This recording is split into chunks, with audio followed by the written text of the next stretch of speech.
माननीय राष्ट्रीय अध्यक्ष समाजवादी पार्टी अखिलेश यादव जी, हम सबके प्रमुख महासचिव सांसद परम आदरणीय प्रोफेसर राम गोपाल जी, हमारी पार्टी के उपाध्यक्ष किरणमय नंदा जी, आदरणीय राजेंद्र चौधरी जी, मंच पर विराजमान हमारे राष्ट्रीय कार्यकारिणी प्रदेश कार्यकारिणी के सभी नेता, इस प्रांगण में हमारे विधायक, पूर्व विधायक, सांसद, पूर्व सांसद, प्रत्याशी, हमारे कार्यकारिणी के सदस्य और प्रदेश के दूर दूर से कोने से आए हमारे सभी डेलीगेट्स को प्रणाम, नमन। मैं समाजवादी पार्टी उत्तर प्रदेश के इस राज्य सम्मेलन में प्रस्तुत राजनीतिक और आर्थिक प्रस्ताव का समर्थन करती हूं। ये सच है कि हम सब आज 5 साल बाद अपने राष्ट्रीय अध्यक्ष अखिलेश यादव जी के नेतृत्व में रमाबाई मैदान लखनऊ में एकत्रित हुए हैं। आज का समय देश में चुनौतीपूर्ण और असाधारण परिस्थितियां हैं और उनका हम सामना कर रहे हैं। ऐसे में समाजवादी पार्टी का यह सम्मेलन महत्वपूर्ण है और यहां से जो भी हम निर्णय लेंगे वो भारत के भविष्य की दिशा और दशा तय करेंगे। आज शहीद भगत सिंह की जयंती है। बड़े लंबे संघर्ष और बलिदान के बाद हमें स्वतंत्रता मिली। हमने अपने संविधान की रचना बाबा साहब अम्बेडकर के नेतृत्व में स्वयं की। संविधान में हम भारत के लोगों ने संकल्प लिया कि संपूर्ण प्रभुत्व संपन्न समाजवादी धर्मनिरपेक्ष लोकतांत्रिक गणराज्य भारत की स्थापना हम करेंगे। हमारे सभी अधिकार और हमारे सभी दायित्व स्वतः अंगीकार किए हुए इसी संविधान से हमें प्राप्त होते हैं। वर्तमान में केंद्र और उत्तर प्रदेश की सरकार हमारे संविधान के मूल स्वरूप और भावना को परिवर्तित करने की पूरी कोशिश कर रही है और अगर कोई इस विध्वंसकारी प्रयास को रोक सकता है तो वो आदरणीय अखिलेश यादव जी के नेतृत्व में समाजवादी पार्टी और समाजवादी विचारधारा। 2022 के विधानसभा चुनाव में समाजवादी पार्टी को हर वर्ग का अपार समर्थन मिला। हमारा मतदान प्रतिशत बढ़ा और साथ ही भारतीय जनता पार्टी के प्रचार तंत्र, धन बल के दुष्प्रयोग, शासन सत्ता के दुरुपयोग के बावजूद हमारे 111 विधायक विजयी हुए और अनेक विधानसभाओं में भाजपा को कड़ी चुनौती देते हुए हमारे बहुत से प्रत्याशी बहुत कम अंतर से विजयी नहीं हो पाए। हमारे सहयोगी दलों के विधायक भी विधानसभा पहुंचे। लोकतांत्रिक व्यवस्था और डॉक्टर लोहिया के सप्त क्रांति के सपने को इस वर्तमान सरकार ने तार तार कर दिया है। हमें डॉक्टर लोहिया के सपनों को साकार करना है। डॉक्टर अंबेडकर के नेतृत्व में बनाए गए अपने संविधान को सुरक्षित रखना है। नर और नारी की समानता जो लोहिया के लिए अति महत्वपूर्ण है, उसे वर्तमान सरकार ने केवल एक प्रतीकात्मक व्यवस्था बना दिया है। महिलाओं पर अत्याचार, बलात्कार, अपहरण, बाल अपराध, घरेलू हिंसा की दिल दहला देने वाली घटनाएं निरंतर बढ़ रही हैं और साथ ही बढ़ रही है सरकार की संवेदनहीनता। हमारे राष्ट्रीय अध्यक्ष ने अखिलेश यादव जी द्वारा स्थापित 1090 सेवा को निष्क्रिय कर दिया। आशा ज्योति केंद्र जो महिलाओं के लिए वन स्टॉप सेंटर्स का काम करते थे, अब सक्रिय नहीं है। महिला सम्मान प्रकोष्ठ बंद कर दिया। महिलाओं को मिलने वाली समाजवादी पेंशन खत्म कर दी। कन्या विद्या धन भी बंद हो गया। महिलाओं को पुरस्कृत करने के लिए रानी लक्ष्मीबाई पुरस्कार, जिसकी योजना अखिलेश यादव जी ने बनाई थी, उसे भी खत्म कर दिया। महिलाओं से कुछ नफरत है इस सरकार को। महिलाओं की अर्थव्यवस्था में भागीदारी घट रही है। Female labour force participation rate 2005 में 26% था और अब घटकर 22% रह गया है। वहीं अगर भारत की परिस्थिति देखें तो ग्लोबल हंगर इंडेक्स 2021 में भारत 117 देशों में 101वीं रैंक पर था।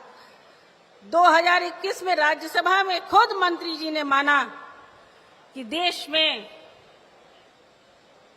9.3 लाख कुपोषित बच्चों में से 4 लाख से अधिक बच्चे हमारे उत्तर प्रदेश में रहते हैं। इसके बावजूद संसद में फिर माना कि जो धन इस कुपोषण को दूर करने के लिए आवंटित हुआ था, उसका 66% पोषण निधि भी खर्च नहीं हुई।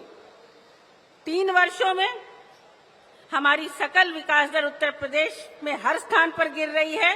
अब हम 21वें स्थान पर हैं। सरकार के अपने नीति आयोग का कहना है कि जो अंतर्राष्ट्रीय मापदंड के अनुसार सकल विकास लक्ष्य रखे गए थे, उसमें उत्तर प्रदेश सबसे पिछड़े 5 प्रदेशों में आता है।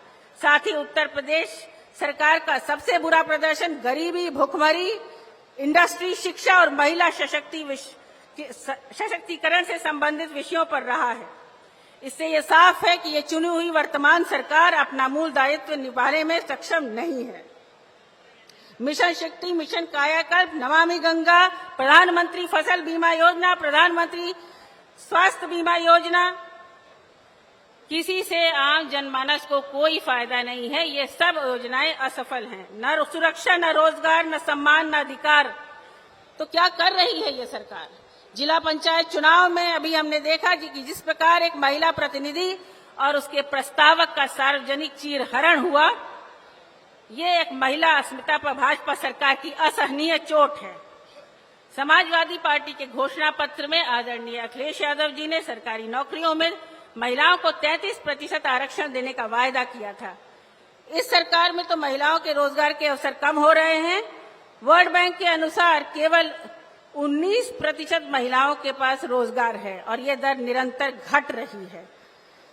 शहरी क्षेत्र में महिलाओं की बेरोजगारी दर बढ़ रही है। नीति आयोग के सतत विकास लक्ष्य में हम बार बार ये पाएंगे कि सामाजिक, आर्थिक और पर्यावरणीय आधार पर उत्तर प्रदेश बहुत पीछे है और वर्तमान सरकार इस मापदंड को सुधारने के लिए कोई ठोस कार्य योजना नहीं बना रही, कोई काम नहीं कर रही। यह सरकार पूंजीपतियों की सरकार है।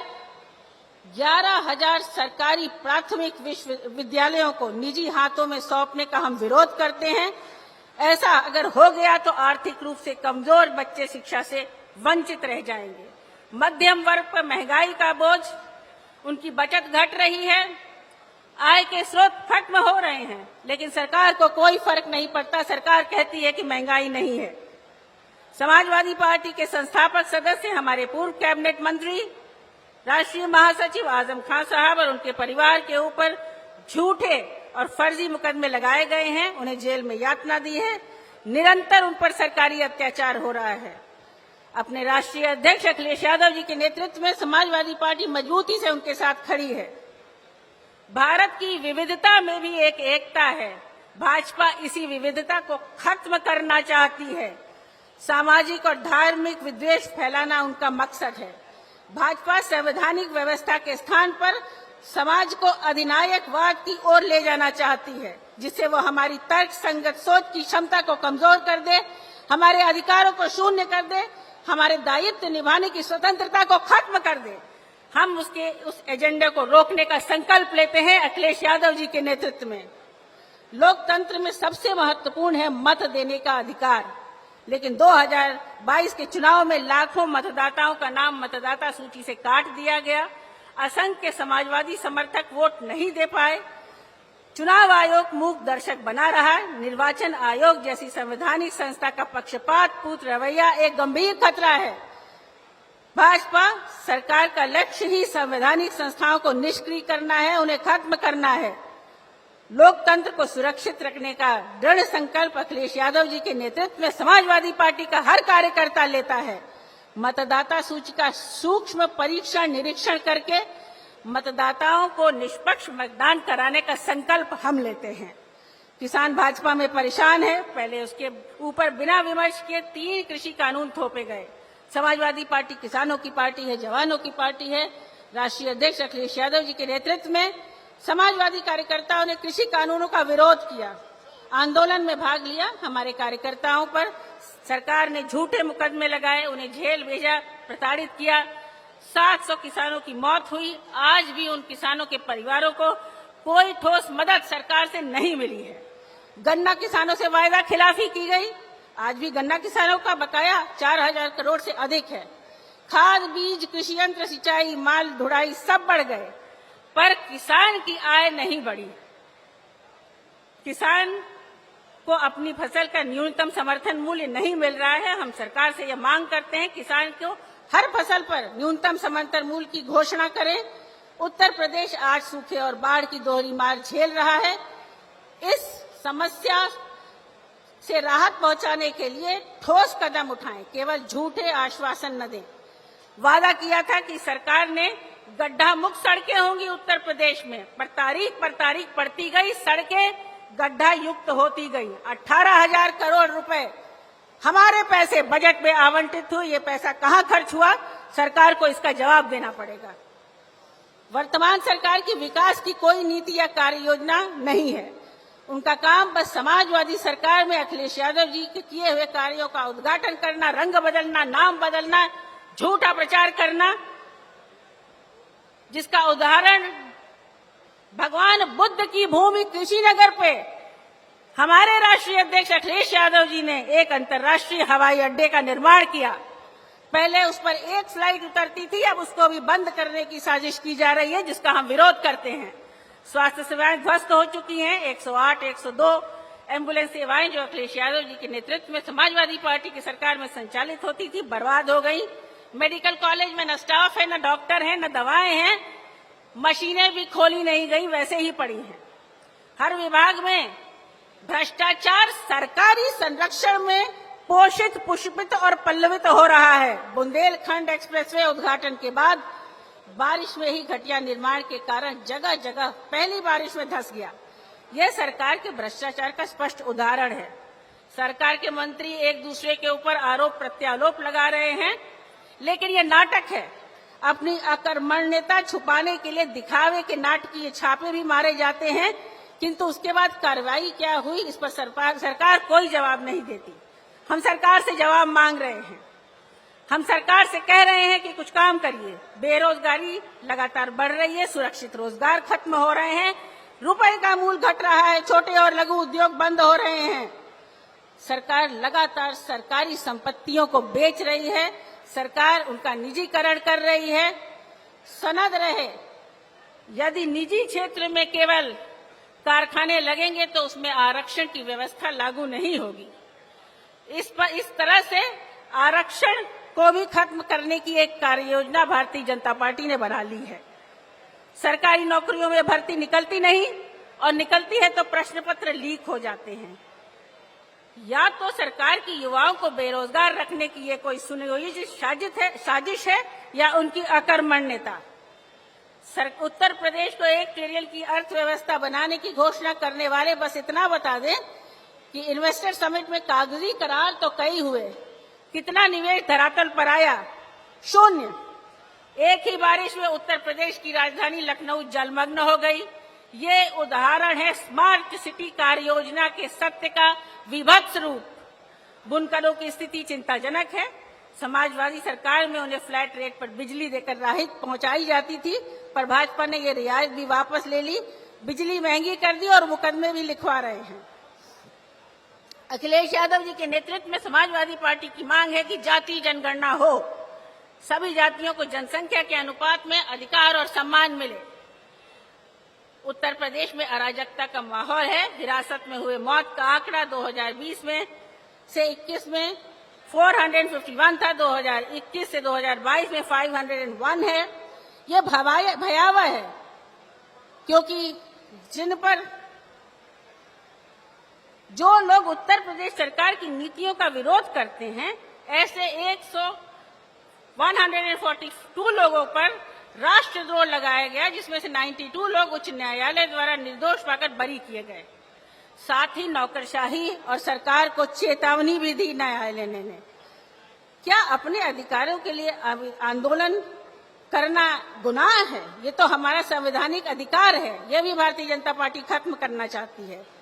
समाजवादी पार्टी के कार्यकर्ताओं, समर्थकों पर फर्जी मुकदमे लगाए जा रहे हैं। उन्हें और उनके परिवार को प्रताड़ित किया जा रहा है। उनके घर और संस्थानों को बुलडोजर से बिना किसी प्रमाण के गिराया जा रहा है।